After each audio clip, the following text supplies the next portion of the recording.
ನಮಸ್ಕಾರ. ಇವತ್ತು ರಜಾಕಾಲದ ಕೋರ್ಟ್ಗಳ ಮುಂದೆ ಹೇಗೆ ಕೇಸ್ ಹಾಕೋದು, ಯಾವ ರೀತಿ ಪ್ರೊಸೀಜರ್ ಏನು ಅನ್ನೋದ್ರ ಬಗ್ಗೆ ಮಾತಾಡೋಕ್ಕೆ ಬಂದಿದ್ದೀನಿ. ಯಾರ್ಯಾರು ನನ್ನ ವಿಡಿಯೋ ನೋಡ್ತಾ ಇದ್ದೀರಾ ಮತ್ತು ನನ್ನ ಚಾನಲ್ಗೆ ಸಬ್ಸ್ಕ್ರೈಬರ್ಗಳಾಗದೇ ಹೋದರೆ ದಯಮಾಡಿ ಸಬ್ಸ್ಕ್ರೈಬರ್ಗಳಾಗಿ ಅಂತ ಜನರಾಗಿ ನನಗೆ ಬೆಂಬಲ ಸಿಕ್ಕತ್ತೆ ಅನ್ನೋ ಮಾತನ್ನು ಹೇಳ್ತಾ ವಿಷಯಕ್ಕೆ ಹೋಗ್ತಾಯಿದ್ದೀನಿ. ನಿಮಗೆಲ್ಲ ಗೊತ್ತಿದೆ, ಈ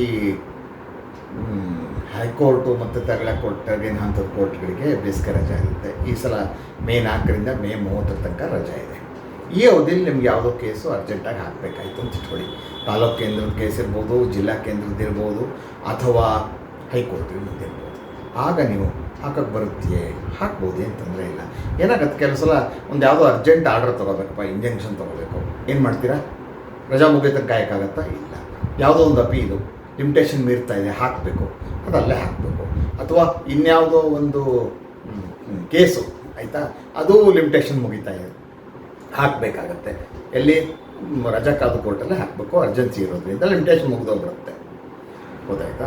ಆಗ ನೀವೇನು ಮಾಡ್ಬೋದು ಅಂದರೆ, ಈ ಕೆಳಗಡೆ ಯಾವುದೋ ಸಿವಿಲ್ ಕೋರ್ಟ್ಗಳಿಗೆ ಹಾಕ್ತಕ್ಕಂಥ ಯಾವುದು ಒಂದು ಜಿಲ್ಲೆಯ ಯಾವುದೇ ತಾಲೂಕಿನಲ್ಲಿದ್ದರೂ ಕೂಡ ನೀವು ಜಿಲ್ಲಾ ಕೇಂದ್ರದಲ್ಲೇ ಹಾಕಬೇಕು. ಅಲ್ಲೇ ಜಿಲ್ಲಾ ಕೇಂದ್ರದಲ್ಲೇ ರಜಾಕಾಲದ ಸಿವಿಲ್ ಜಡ್ಜು ಅಥವಾ ರಜಾಕಾಲದ district judge, vacation civil judge ಅಥವಾ ವೆಕೇಷನ್ ಡಿಸ್ಟ್ರಿಕ್ಟ್ ಜಡ್ಜ್ ಅಂತೇಳಿ ನಾಮಕರಣ ಮಾಡಿರ್ತಾರೆ. ಅವ್ರಿಗೆ ಇಬ್ಬರಲ್ಲಿ ಯಾರಾದರೂ ಒಬ್ಬರು ಇರ್ತಾರೆ, ಅವ್ರ ಮುಂದೆ ನೀವು ಕೇಸ್ ಹಾಕಬೇಕಾಗತ್ತೆ. ಕೇಸ್ ಹಾಕಿ ನೀವೇನು ಮಾಡಬೇಕು, ಒಂದು ಸೆಕ್ಷನ್ 28 ಕರ್ನಾಟಕ ಸಿವಿಲ್ ಕೋರ್ಟ್ಸ್ ಆ್ಯಕ್ಟಲ್ಲಿ ಒಂದು ಅಪ್ಲಿಕೇಶನ್ ಹಾಕಬೇಕು. ಹಾಕ್ಬಿಟ್ಟು ಯಾಕೆ ಅರ್ಜೆಂಟ್ ಇದು, ಅರ್ಜೆನ್ಸಿ ಇದೇ ಕೋರ್ಟ್, ರಜಾಕಾಲದ ಕೋರ್ಟಲ್ಲಿ ಯಾಕೆ ಅಡ್ಮಿಟ್ ಮಾಡ್ಕೋಬೇಕು, ಏರ್ ಮಾಡಬೇಕು ಅನ್ನೋದು ಒಂದು ಅಪ್ಲಿಕೇಶನ್ ಹಾಕಿ ಅಫಿಡವಿಟಲ್ಲಿ ಹೇಳಬೇಕು. ಇದು ಇಂಥ ಅದಕ್ಕೋಸ್ಕರ ಕೇಸ್ ಹಾಕಿದ್ದೀನಿ, ಇಂಥ ಮಧ್ಯಂತರ ಅಗ್ನಿ ನಂಗೆ ಬೇಕಾಗಿದೆ, ಇಲ್ದವ್ರಿಗೆ ತೊಂದರೆ ಆಗಿಬಿಡುತ್ತೆ, ಅಥವಾ ಲಿಮಿಟೇಷನ್ ಮೀರೋಗೈತೆ ಅಪೀಲಿಗೆ, ಅಥವಾ ಇನ್ನೇನೋ ಒಂದು ಅರ್ಜೆಂಟ್ ಇರ್ತಕ್ಕಂಥ ಕಾರಣ ಕೊಟ್ಟು ಹಾಕಿದರೆ ಕೋರ್ಟ್ ನಿಮ್ಗೆ ಪರ್ಮಿಷನ್ ಕೊಡುತ್ತೆ. ಆ ಕೋರ್ಟಲ್ಲಿ ಮೂವ್ ಮಾಡ್ಬೋದು.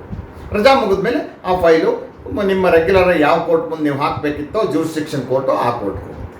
ಅದೇ ರೀತಿ ಹೈಕೋರ್ಟಲ್ಲಿ ಹಾಕ್ತಕ್ಕಂಥ ಮ್ಯಾಟ್ರ್ ಇದೆ. Section 12 high courts act, Karnataka high court ಆ್ಯಕ್ಟಲ್ಲಿ ಅಪ್ಲಿಕೇಶನ್ ಹಾಕಬೇಕು ಜಡ್ಜ್ ಮುಂದೆ.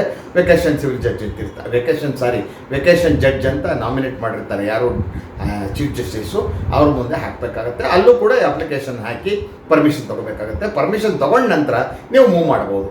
ಪರ್ಮಿಷನ್ ತೊಗೊಳ್ಳದೆ ಹಾಕಿದರೆ ಅದು ರಿಜಿಸ್ಟ್ರಿಯಿಂದ ಅದು ಕೋರ್ಟಿಗೆ ಬರೋದಿಲ್ಲ, ಕೋರ್ಟ್ ಹಾಲಿಗೆ ಬರೋಲ್ಲ, ನಿಮಗೆ ತೊಂದರೆ ಆಗುತ್ತೆ. ಎರಡೂ ಸಂದರ್ಭಗಳಲ್ಲಿ ಅದು ನಿಮ್ಮ ಜಿಲ್ಲಾ ಮಟ್ಟದ ನ್ಯಾಯಾಲಯಗಳ ಕೇಸ್ ಇರ್ಬೋದು, ಅಥವಾ ಹೈಕೋರ್ಟ್ ಮಟ್ಟದ ಕೇಸ್ ಇರ್ಬೋದು, ಅದು ಇಲ್ಲೇ ಬರುತ್ತೆ.